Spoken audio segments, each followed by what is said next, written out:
Bismillahirrahmanirrahim. Alhamdulillahilladzi an'ama bi ni'matil iman wal islam wa nusalli wa nusallim ala khairil anam sayyidina wa maulana Muhammadin wa ala alihi wa sahbihi ajma'in. Amma ba'du. Alhamdulillah wa syukurillah wa ala kulli nikmatillah.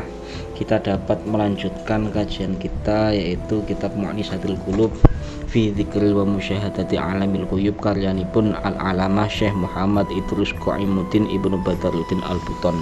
Ini merupakan salah satu kitab karangan ulama Nusantara yang berasal dari Sulawesi Tenggara, yaitu tepatnya di daerah Buton. Nah, di sini kita sudah sampai pada faslun fima waroda fi kalimati thayyibati wa fadliha. Fasal menerangkan mengenai tentang mengembangkan di dalam kalimat-kalimat thayyibah dan utama-utamanya kalimat thayyibah. Bismillahirrahmanirrahim. Melanjutkan yang kemarin, wa kadzalika man qalaha inda ru'yatil hilal amman min istiqamil ajsam. Barang siapa yang mengucapkan kalimat la ilaha illallah ketika malam hari dan melihat hilal, melihat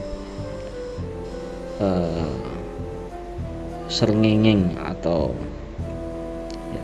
itu aman min istiqamil ajsam, itu orang tersebut akan dijamin bahwa beliau itu adalah ahlu syahrul layali. Jadi ahlu syahrul layali maksudnya apa?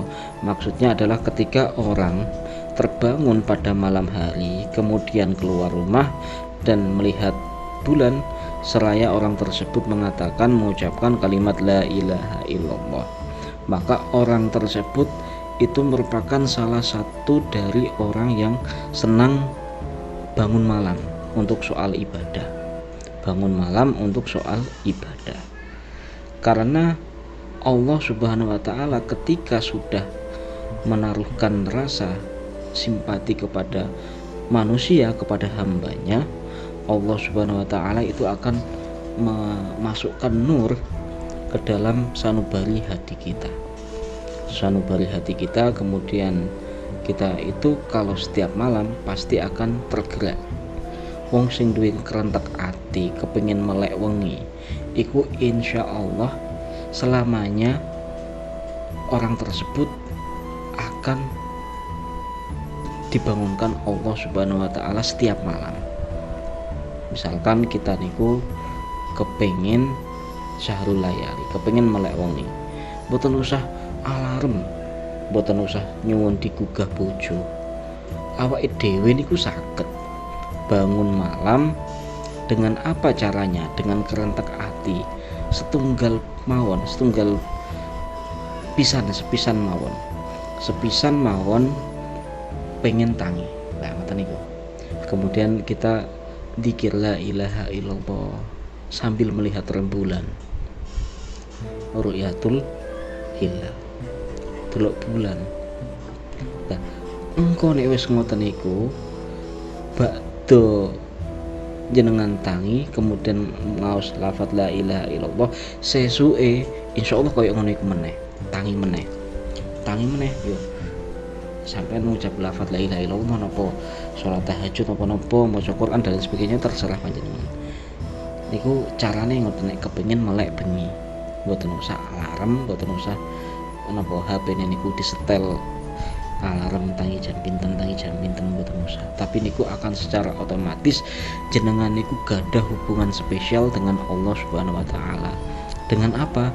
Dengan yaitu tadi sirinya atau rahasianya lafaz la ilaha illallah niku duwe fadilah utama-utamane sing gedhe niku. Jadi jenengan niku ada privasi khusus, hubungan vertikal antara panjenengan sebagai seorang satu-satunya yang ada di dunia. Maksudnya manusia sing selamat, misalkan Pak Selamat iku yo dhewean Pak Selamat nang dunya iku gak ono selamat liyane, gak ono sing persis atine koyo jenengan misalkan. Selamat yo jenengan iku misalkan. Lah ngoten niku tak selamat di hubungan karo Gusti Allah niku wong ya Pak selamat niku tok siji tok niku. Lah Gusti Allah ya nek ngene arsy niku setunggal siji tok. Artinya napa? Artinya inni ja'ilun fil ardi khalifah. Jenengan niku gadah tanggung jawab amale panjenengan piyambak. Boten saged tiyang sanes niku nanggung amalipun panjenengan. Boten saged tiyang sanes niku nanggung amalanipun panjenengan. Sing jenengan sing gadah amal ya panjenengan. Makane nek tengene kita manakib niku wonten anta wahid fis sama wa ana wahid fil ardi.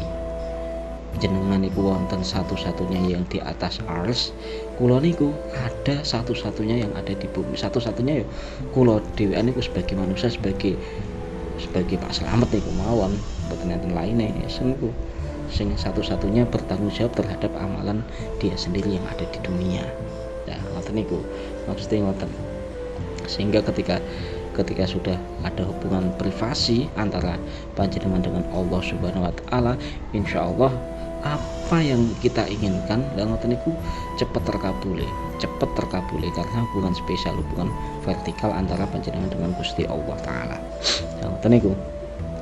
Wa kadza man qalaha inda dukhuli Madinah aman min fitnatiha.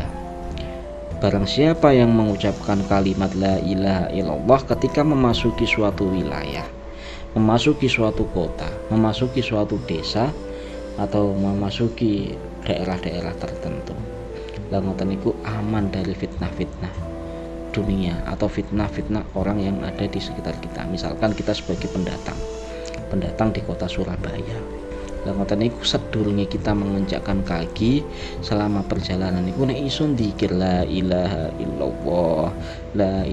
illallah niku sama saja jenengan niku melindungi diri panjenengan piyambak terhadap fitnah-fitnah yang ada di masyarakat sekitar. Loh, kita niku sebagai pendatang kalau ndak tahu tentang hiruk pikuk atau masalah-masalah yang ada di wilayah tersebut, kita niku boten termasuk bagian dari ahlunya. Tapi kita niku pendatang mau ingin menjadi ahlu lah, pengen jadi ahlul Madinah lah, kudu ngerti tradisi ini masyarakat yang ada di wilayah tersebut. Apabila kita dengan ilmu yang kita miliki, misalkan ternyata mendapati diri kita merasa lebih pintar, merasa lebih bisa, merasa lebih alim, misalkan merasa lebih tahu dan lain sebagainya, padahal niku boten tradisi kita, lah ngoten niku salah kaprah. Sealim-alime wong nek mlebu wilayahe wong niku amit-amit dhisik. Ampun panjenengan niku sok pinter, sekalipun lulusan luar negeri napa-napa, lulusan doktor atau profesor yang kita sandang di luar negeri, tapi nek pun masuk di dalam RT ne Gunung Anyar misalkan, RT tinggi Surabaya misalkan, ngoten niku kita harus melebur di dalam masyarakat itu, dan kita harus tahu tradisinya orang-orang sekitar. Nah, orang-orang sekitar ternyata punya uruf atau tradisi yang sudah dipegang, ternyata kita rubah secara spontanitas itu akan merubah amalia-amalia yang mereka pegang sebelum-sebelumnya dari nenek moyangnya. Misalkan Wali Songo Sunan Kalijaga niku merubah tradisi wong sing bersifat syirik dan lain sebagainya niku boten serta-merta meninggalkan budayanya secara revolusi, tapi menggunakan metode ini apa ya, nek misalkan nyekar sing asale sing disebut demit-demit sing nang sekitar niku tiba-tiba Kanjeng Sunan Kalijaga niku Kanjeng Sunan Kalijaga niku ngai donga-donga Fatihah, selamatan dan lain sebagainya. Ngoten niku merupakan salah satu dari metode yang dibawa oleh Wali Songo. Ngoten niku kira-kira seperti itu. Saking kula ngajinipun sampai semanten riyen. Assalamualaikum warahmatullahi wabarakatuh.